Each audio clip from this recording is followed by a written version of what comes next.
warahmatullahi wabarakatuh. Bertemu lagi dengan saya Bu Kurniati Aryani dalam mata pelajaran ekonomi kelas 11 ya, 11 IPS. Nah, pada kesempatan ini kita lanjut ke bab keempat. Bab keempat ini tentang indeks harga dan inflasi. Nah, kalian bisa lihat di buku paket di halaman 120.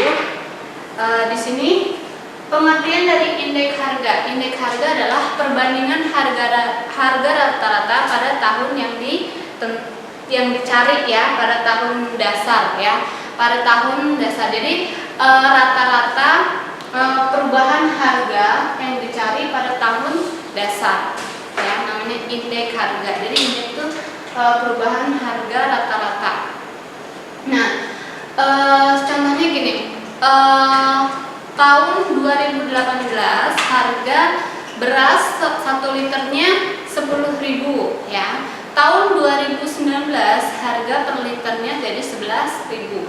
Berarti naik ya, dari 10.000 ke 11.000 itu naik ke 1.000. Jadi berapa persen dari 10.000 tersebut sampai ke 11.000. Nah, itu namanya harga indeks harganya berubah ya. Jadi ada kenaikannya berapa persen? Kira-kira berapa persen dari 10.000 ke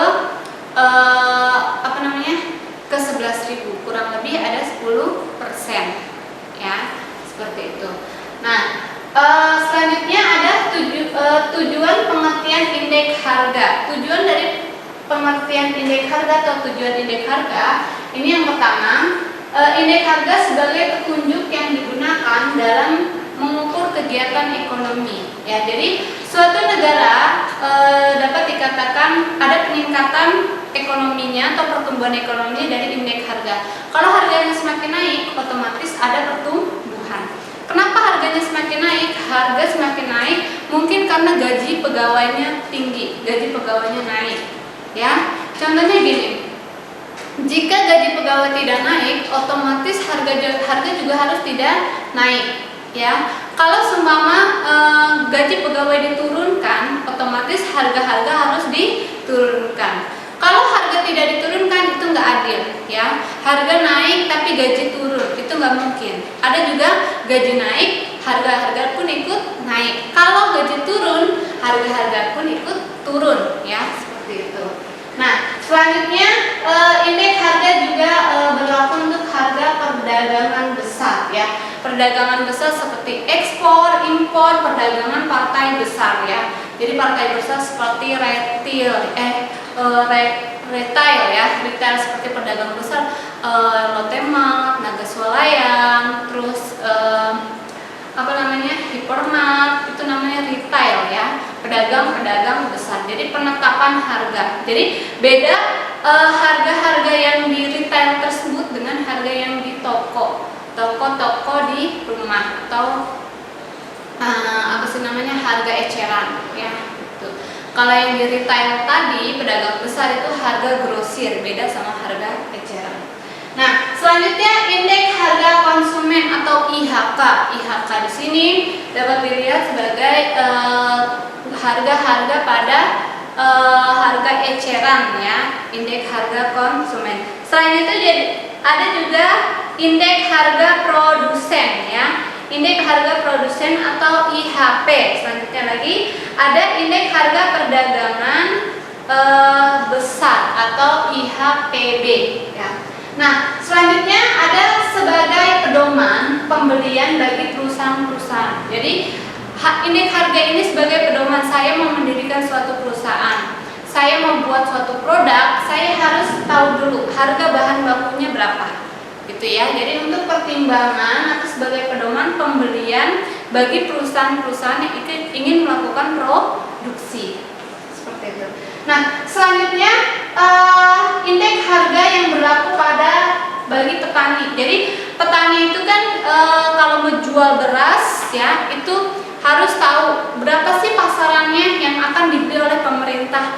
Nah, petani itu kan nggak mungkin jual beras langsung ke masyarakat ya. Dia jual berasnya kemana? Ke Bulog. Bulog itu salah satu tempat penjualan beras dari petani dijual ke Bulog. Bulog itu punya pemerintah ya. Bulog itu PT beras atau pembelian beras ya. Nah, dari Bulog ini baru disalurkan ke masyarakat. Jadi petani nggak jual keliling ke masyarakat, enggak, tapi dijual ke Bulog ya. Nanti dikarungin sama Bulog seperti itu ya. Jadi berapa bayaran yang petani dapatkan dari indeks harga tersebut? Contohnya sekarang berasnya lagi langka atau musim panennya lagi susah, otomatis harga beras pun ikut naik ya, seperti itu ya. Harga beras ikut naik berarti penetapan harganya pun naik. Kalau berasnya lagi turun, petani juga dapat bayarannya turun. Karena apa?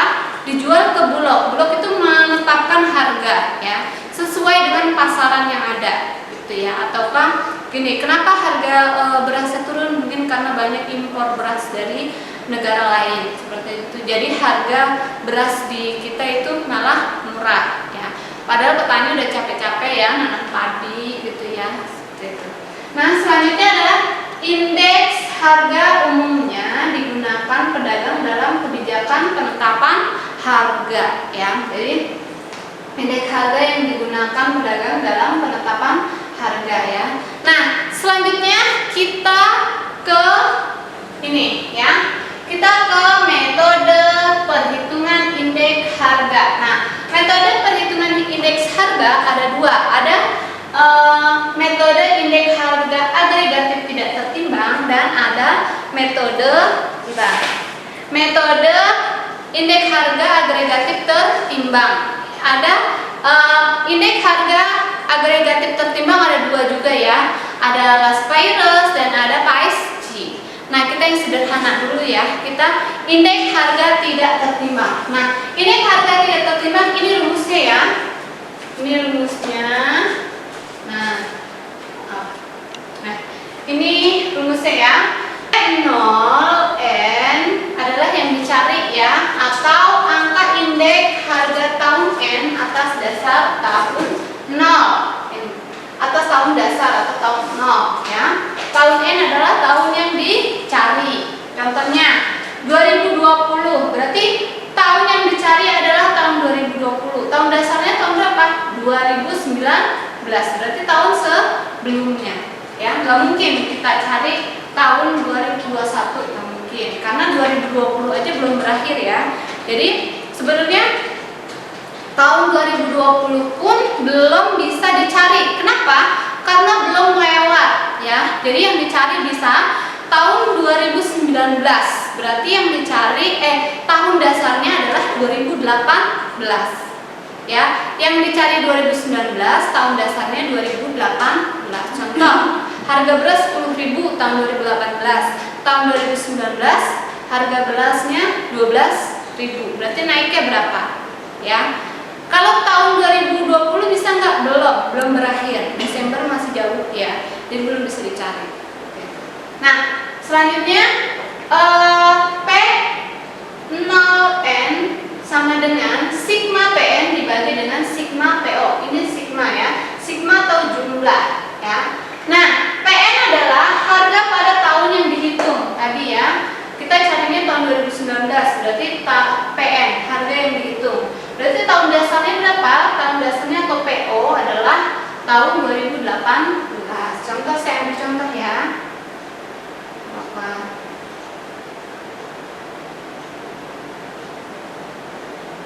Ya. Contohnya sederhana aja ya. Nomor, jenis, bahan pokok.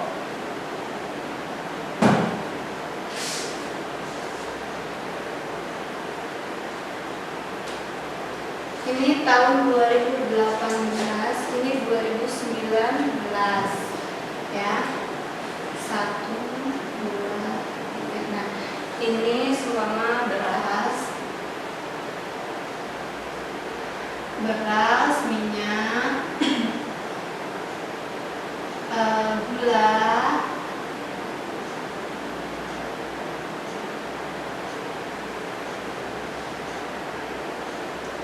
lalu ada mie, telur aja ya, telur. Harga berasnya 10.000. Ini dia 11.000. Ini minyaknya berapa? Harga minyaknya 10.000. Ini 12.000. Contoh ya, di bulannya 8.000. Ini 10.000. Ini minyak harga 2.000. Ini 3.000. Ini telur harga 5.000. Di sini 6.000. Nah, ini sigmanya. Sigma itu jumlah ya. Nah, kita totalin. Jadi untuk mencari agregatif tidak tertimbang itu sangat mudah ya. Jadi langsung aja, kita nggak puyeng-puyeng. Kalau indeks PSC atau last virus, kita harus menjumlahkan ya. Kalau ini hanya menjumlahkan saja ya. Jadi kita total dulu 10.000 tambah 10.000 ditambah 8.000 tambah 2.000 ditambah 5.000. Jadi 35.000 ya. Jadi total dari ini apa? P0. Nah, ini PN, harga yang dicari ya. Seperti itu. Nah, kita jumlahin dulu lagi ya. 11.000 tambah 12.000, 23 ditambah 10.000, 33 ditambah 3.000, 36 ditambah 6.000, 42.000 ya, benar nggak? Kita hitung lagi ya. 11.000 tambah 12.000, 23 tambah 10.000, 33 tambah 3.000, 36 ditambah 6, jadi 42.000. Nah, kita masukin ya, berarti P0, berarti sigma PN ini 42.000 ya, dibagi, nanti dikali 100 ya, dibagi dengan 35.000. Lanjut lagi ya, kita ngitungnya. Jadi 42.000 dibagi 35.000. Kita coret dulu nolnya 3, ini ya, kita coret. Nah, berarti 42 dibagi 35 dapat 1, 35 ya. Berarti ini diambil 1, 12 dikurangi 5 dapat 7 ya. 7 kan nggak bisa dikurangi 35, pinjem 0, berarti koma 1, berarti 70 dibagi dengan 35 dapat 2. Ini 70 berarti 1,2. Nah, 1,2 dikali dengan 100 berarti 120.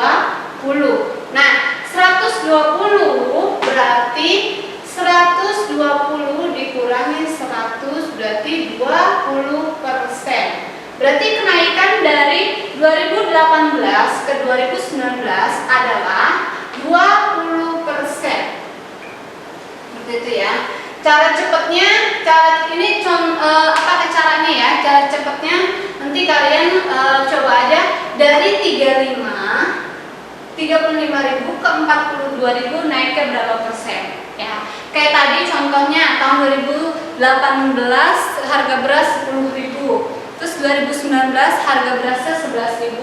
Berarti naik 1.000 dari 10.000 itu berapa persen? 10%. Berarti naik dari 2018 ke 2019 berarti 10%. Tapi untuk agregatif tidak tertimbang, ini berarti totalnya. Total dari kebutuhan pokok selama 2018 adalah 35.000. Nah, lalu kebutuhan pokok 2019 itu secara keseluruhan totalnya ada 42.000. Dari 35.000 ke 42.000 berarti naiknya 20% ya. Berarti selisihnya ini berapa? Dari 35 ke 42.000 merupakan 7.000 rupiah. 7.000 ini berarti 20%. Nah, Sudah jelas? Mungkin itu aja yang dapat saya sampaikan. Insya Allah minggu depan kita akan bahas tentang indeks agregatif tertimbang adalah Spires dan PSG, serta sekalian kita bahas inflasi ya. Inflasi itu apa? Inflasi adalah kenaikan harga secara terus menerus. Nanti inflasi lebih gampang lagi ya. Kalau ini juga sering keluar ya di ulangan, apalagi kalau kalian ada UN, TBK gitu. Ini sering keluar. Ini yang sederhananya. Tapi kalau yang rumitnya ada indeks Las Spires dan PSG. Ya. Mungkin itu saja yang dapat saya sampaikan. Saya akhiri. Wassalamualaikum.